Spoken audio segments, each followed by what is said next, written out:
जब ज्यादा क्रोध आए, एक लोटा पानी लो और एक बेलपत्र, ये बेलपत्र की जो डंडी है, नीचे का भाग लक्ष्मी पूर्ण भाग कहलाता है। कौन सा भाग कहलाता है? लक्ष्मी पूर्ण भाग। ठीक है। जैसे वो आप लोग को पान का पत्ता देखियो, पान जो पूजन में पान से पूजन होती है ना, ये पान का पत्ता जो होता है, ये देखा है?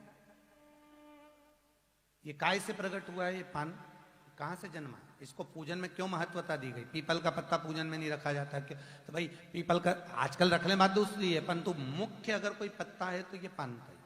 पूजन में इसको रखते हैं, जल छोड़ने के लिए, पूजन में गणेश जी विराजमान करना, स्वस्तिक बनाना। इसकी महत्वता क्यों है?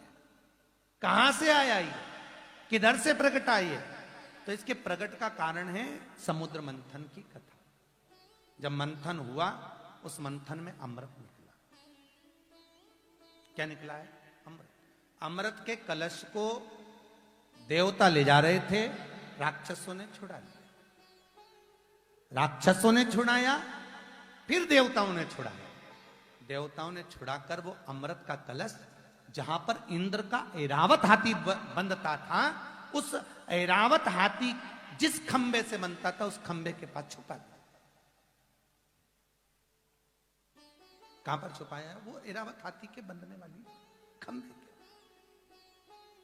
अब खंबे के पास में वो अमृत का कलश छुपाया। छुपाते से ही जब वो अमृत के कलश को छुपाया जा रहा था, उसमें से एक बूंद पृथ्वी पर गिरते से ही अमृत के कलश के पास एक बेल चढ़ गई। वो बेल खंबे के ऊपर चढ़ती चढ़ती चढ़ती चढ़ती आगे बढ़ गई। जैसे ही बेल चढ़ी, चढ़ते से उसमें पत्ते लगे। उस पत्ते को ऐरावत हाथी बंधा हुआ था, उसने उस पत्ते को तोड़ा और खा लिया। काय का पत्ता? यही पान का। ऐरावत ने खाया। अब ऐरावत हाथी ने जब पान खाया तो बड़ा मस्त रहने लगा। एक दिन इंद्र ने ऐरावत से पूछा कि तू ऐसा क्या खा गया जो इतनी मस्ती में रह रहा है? तुम देखना, पान खाने वाला बड़ा मस्त में रहता है, अलमस्ती, और मुंह में भरा रहेगा और कुछ बोलेगा कुछ निकलेगा, अलमस्त अलमस्त। तो तूने खाया क्या ऐसा जो तू अलमस्त है? इंद्र ने पूछ लिया। ऐरावत बोला, वो खंबे के पास में जहां तुमने बांधा था, वहां पर एक बेल लगी, उस बेल के पत्ते मैंने खा लिए। इंद्र ने देखा तो पत्ते को लिया, तो पत्ता इंद्र ने खाकर देखा। इंद्र खाया तो इंद्र मस्ती में रहने लगा। एक दिन वहीं से लक्ष्मी जी की बड़ी बहन दरिद्रता निकल के जा रही थी। उस दरिद्रता ने पत्ता तोड़ लिया। पत्ता तोड़कर दरिद्रता ने भी मुंह में उस पत्ते को ले लिया। जाते जाते वो पत्ता भगवान विष्णु के पास पहुंच गया, ब्रह्मा जी के पास पहुंचा। ब्रह्मदेव ने कहा, ये पान में मध्य भाग में लक्ष्मी का निवास होगा, और इसकी जो तने हैं, जो तने बने दिखते हैं, इसमें कामदेव का निवास है। पर इस दरिद्रता ने इसको झूठा करा है, तो इसके आगे के भाग में और पीछे के भाग में दरिद्रता का निवास होगा। इसलिए आज भी पान बनाने वाला जो तमोली होता है, वो आगे का भाग और पीछे का भाग काट के ही पान बनाता है, क्योंकि इसमें दरिद्रता देवी बैठी रहती है जो खाता है। इसलिए अगर पूरा पान कोई बना हुआ खाता है तो उसके घर में कभी लक्ष्मी नहीं टिक सकती जिंदगी भर, और वो धीरे धीरे बर्बादी की कतार पे आ जाता है। भगवान विष्णु ने कहा, दरिद्रता तेरे आगे के भाग और पीछे के भाग में तू रहेगी इस पान के अंदर। पर कभी देव पूजन में कभी भी खंडित पान समर्पित नहीं होगा। तो दरिद्रता देवी कहती है, प्रभु अगर देव पूजन में ये पान का पत्ता यदि जलाशय में, पानी में या किसी देवता के विराजमान में रखा रहेगा, तब तक मैं पूर्ण तरह से दूर रहूंगी। पर यह पत्ता यदि कोई एकांत में पड़ा हुआ है तो फिर मेरा निवास हो जाएगा। इसलिए आज भी पानी के कलश के अंदर इस पत्ते को डालकर रखते हैं। तुमने कभी पान की दुकान गए? पान की दुकान पे देखना, पत्ते रखता ना तो उसमें पानी छींटता रहता है, कहीं दरिद्रता नहीं भरा जाए। जब तक जल इस पान के पत्ते पर है तब तक दरिद्रता दूर है, और पत्ता सूखा दरिद्रता का निवास हुआ। तो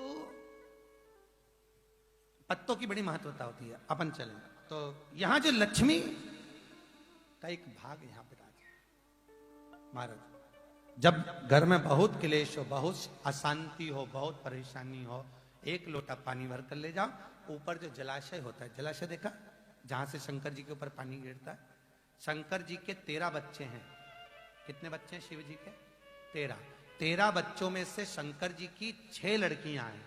6 लड़कियों में से शंकर जी की 5 लड़कियों का स्थान, जहां से पानी शंकर के ऊपर गिरता है, जिस जलाशय से, जिस कुंड से, जिस जलाधारी से, उस जलाधारी में से जो जो बूंद बूंद पानी गिर रहा है, ये शंकर जी की 5 लड़कियों का स्थान होता। कितनी लड़कियों का स्थान है? 5। शंकर की 5 बेटियां, जया, विषहरा, शामरी बारी, दोतली और देव। ये शंकर भगवान की 5 लड़कियां इस जलाशय में विराजमान, जो एक एक बूंद पानी अपने पिता के ऊपर गिरा रही। आज भी नियम है, जिस व्यक्ति को रात में नींद नहीं आती हो, रात भर जगते हो, डॉक्टर टेबलेट दे रहा तो भी नींद नहीं आ रही हो, तो शंकर भगवान की 5 लड़कियों का नाम, जिस पलंग पे सोते हो उस पलंग पे बैठ के थोड़ा सा पानी लो, जया, विषहरा, शामरी बारी, दोतली और देव, शंकर की 5 लड़कियों का नाम लेकर उस जल को पीकर सो जाइए। नींद एक बार भी नहीं खुलेगी, सवेरे ही खुलेगी, इतनी चक नींद आती है। शंकर की 5 लड़कियों का मात्र स्मरण कर कर सो जाने, एक टेबलेट खाने की जरूरत नहीं, एक गोली, बस शिव जी की 5 लड़कियों का नाम लो, बोलो एक बार, जया, विषहरा, शामली बारी, दोतली और देव। ये शिव जी की 5 लड़की। एक शंकर की और लड़की अशोक सुंदरी, 6 हैं कुल मिला के। अशोक सुंदरी का चरित्र भी आगे आएगा। 5 बेटी शिव की, 5 बेटी, जल का सिंचन शिव कर। तो कहा जिसको क्रोध आए, एक लोटा पानी उसमें डालिए, पहले तो पत्ती, ये बेलपत्री होती, इसकी डंडी को जलाशय में डाल दीजिए जिसमें से पानी गिरता, और एक लोटा पानी डाल दीजिए, घर में एकदम शांति। 5 मिनट के अंदर कोई क्लेश ही नहीं था, क्लेश समाप्त। शिव उपासना महाराज, शंकर की करुणा। शास्त्र कह रहा है भगवान